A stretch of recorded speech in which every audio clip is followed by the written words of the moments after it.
Si David Bunevach, isang dating Amerikanong decathlete at negosyante, ay naging sentro ng kontrobersya dahil sa mabibigat na isyung legal na kanyang kinasangkutan. Ang mga hamong ito ay hindi lamang nakaapekto sa kanyang buhay, kundi pati na rin sa kanyang asawang si Jessica Rodriguez, isang dating Filipinang aktres at modelo, at kanilang pamilya. Sa likod ng tagumpay at kinang ng kanilang reputasyon, isang masalimuot na kwento ng kasinungalingan, kahihiyan at pagkawasak ang unti-unting lumitaw. Bago tayo magumpisa, baka pwede pa like ng video na ito. Malaking bagay na to sa aming mga content creators. Maraming salamat po.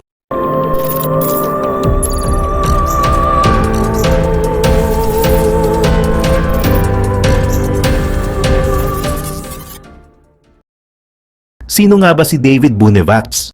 Si David ay naging atleta na kumatawan sa Pilipinas. Earlier 1990s, naging interesado siya na maglaro para sa team ng Pilipinas matapos ang isang pag-uusap sa kapwa Phil-Am na atleta na si Ben Cesar.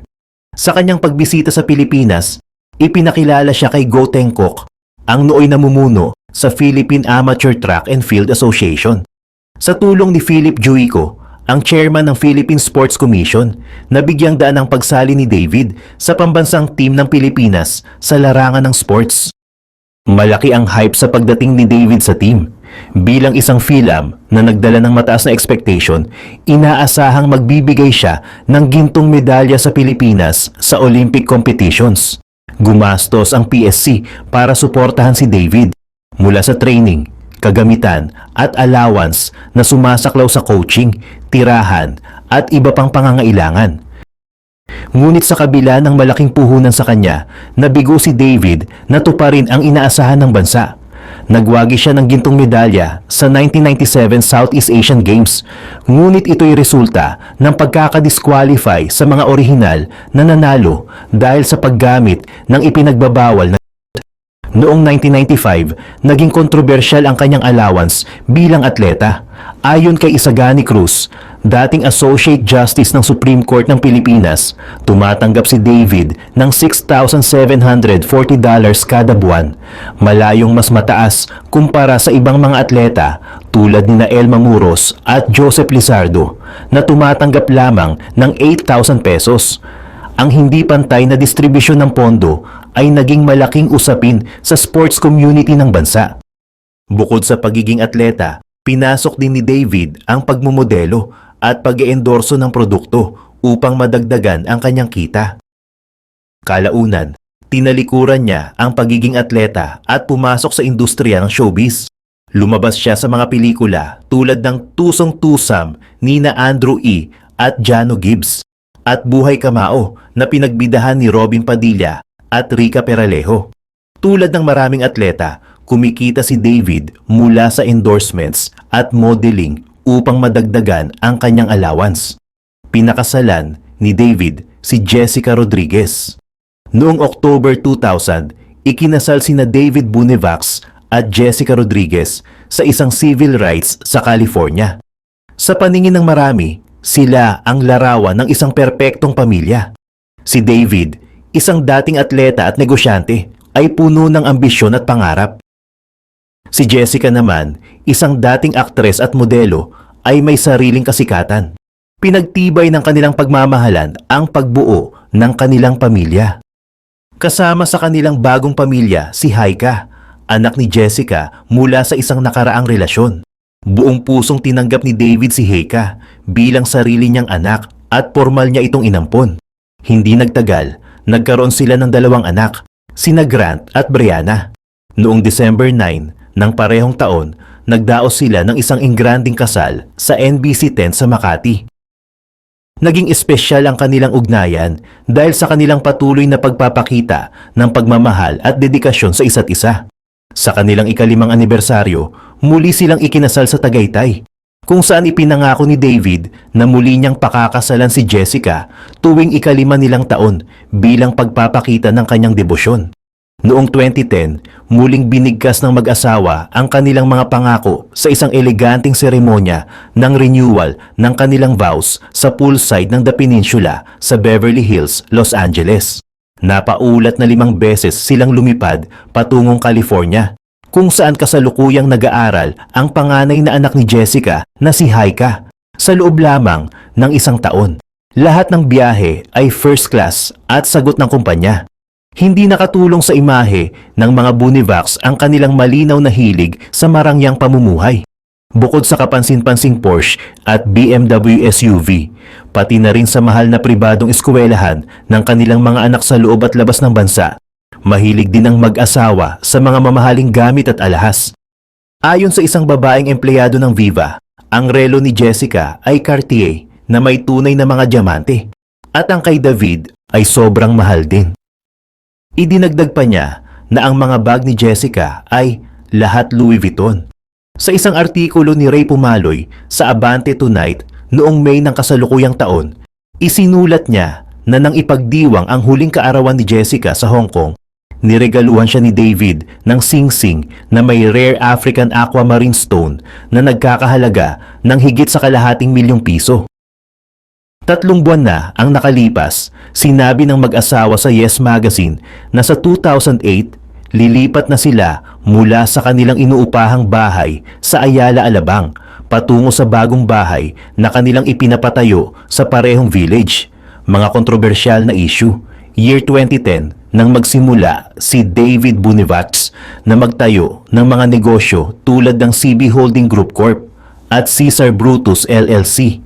Ayon sa aligasyon, inangkin ni David na ang mga kumpanyang ito ay konektado sa industriya ng cannabis, partikular sa pagbebenta ng vape pens na naglalaman ng mga produktong cannabis tulad ng CBS oil at THC.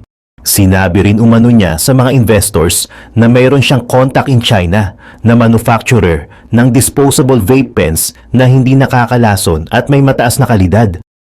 Pinaniwala ni David ang mga tao na legal at matagumpay ang kanyang negosyo sa pamamagitan ng pagpapakita ng mga pekeng dokumento, kabilang na ang mga pekeng financial statements, huwad na kontrata, at fabricated na supply chain agreements. Ginamit niya ang kanyang karisma at dating reputasyon bilang atleta upang makuha ang tiwala ng mga investors at ilang prominenteng personalidad. Sa mga pahayag ni David, ang kanilang puhunan ay magbubunga ng malaking kita sa loob ng maikling panahon. Ipinangako niya sa mga investors ang malaking interest ng kanilang puhunan sa loob lamang ng maikling panahon. Ang ilan sa kanila ay nagbigay ng milyon-milyong dolyar bilang puhunan, na sa kalaunan ay ginamit pala ni David para sa personal na layaw, kabilang na roon ang pagbili ng mga luxury cars, kasama ang brand new BMW X5 na iniregalo niya kay Jessica, alahas, maraming kabayo, pagtira sa napakagarang mansyon na matatagpuan sa Calabasas, at marangyang bakasyon sa iba't ibang lugar sa mundo. Habang lumalaki ang halaga ng perang kanyang nakukuha, unti-unti ring lumabas ang mga butas sa kanyang operasyon. May mga investors na nagsimulang magtanong tungkol sa progreso ng negosyo, ngunit binibigyan sila ni David ng mga huwad na sagot at peking updates upang patahimikin sila. Ayon sa ulat ng Federal Court, nakalikom si Bonifax ng higit sa $45.2 million mula sa mapanlinlang na mga pamumuhunan na nagmula sa mahigit 100 biktima ayon sa Justice Department. Sa kalaunan, isang masusing investigation ng Federal Authority ang naglantad ng kanyang panloloko. Sinabi ni U.S. District Judge Dale S. Fisher na naghatol kay Bonifax ng 210 months sa federal prison, na siya ay responsable sa mga pagkalugi na umaabot sa higit $35 million. 3 taon ang lumipas, muling naging laman ng balita si Bonifax sa Seattle matapos masangkot sa panibagong kontrobersya. Noong March 2010, pumasok si Bonifax sa isang kasunduan kay Gene Hammett ng Action Seating, isang brokerage para sa mga tiket sa mga sporting event. Ang kasunduan ay tungkol sa pagbabayad kay Bonifax upang makabili ng $3 million na halaga ng mga tiket para sa 2010 Vancouver Winter Olympics na ibebenta ni Hammett sa mga interesadong mamimili.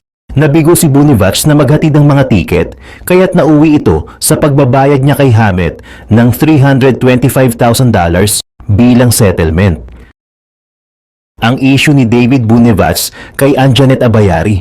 Noong 1999, naging laman ng mga balita ang kontrobersyal na kwento ni na Anjanette Abayari, isang kilalang aktres at dating beauty queen at ang nooy girlfriend ni David Bunevats. Habang nasa kasagsagan ng pagsubok si Anjanette, lalo pang naging masalimuot ang kanyang sitwasyon dahil sa mga ginawang aksyon ni David. October ng taong iyon nang maaresto si Anjanette sa Guam dahil sa pagkakadiskubre ng methamphetamine o sa kanyang makeup bag. Dahil dito, siya'y ikinulong at kinailangang harapin ang isang matinding legal na laban. Sa halip na maging sandigan sa gitna ng unos, si David ay nagdulot pa ng panibagong problema. Habang nakakulong si Anjanette sa Guam, sinimulan ni David na ibenta ang mga ari-arian ng aktres nang walang paalam. Kabilang dito ang isang mamahaling Rolex watch at ang kanyang sasakyan. Sa kabutihang palad, nabawi ng tiyuhin ni Anjanette ang kotse bago ito tuluyang mawala. Ngunit hindi dito nagtapos ang kwento. Ayon sa isang interview kay Anjanette noong 2015 sa programang Star Talk, nalaman niya na pinlano din ni David na ibenta ang kanyang condominium unit sa Pasig City. Pinadalhan niya ako ng power of attorney. Akala niya isa-sign ko o something, ani Anjanette. Of course I didn't. At nalaman ko na lang sa huli na yung kotse ko at yung Rolex ko ay binenta niya. Bukod sa pagbebenta ng kanyang mga gamit, ibinunyag din ni Anjanette na ang perang nalikom mula sa mga donasyon ng kanyang mga kaibigan at tagahanga para sa kanyang legal na laban ay hindi napunta sa kanya. Thank you pala sa lahat ng tumulong sa akin noon.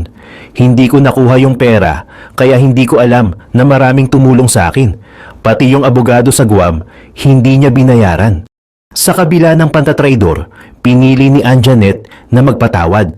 Muling bumangon ang aktres mula sa pagkakalugmok.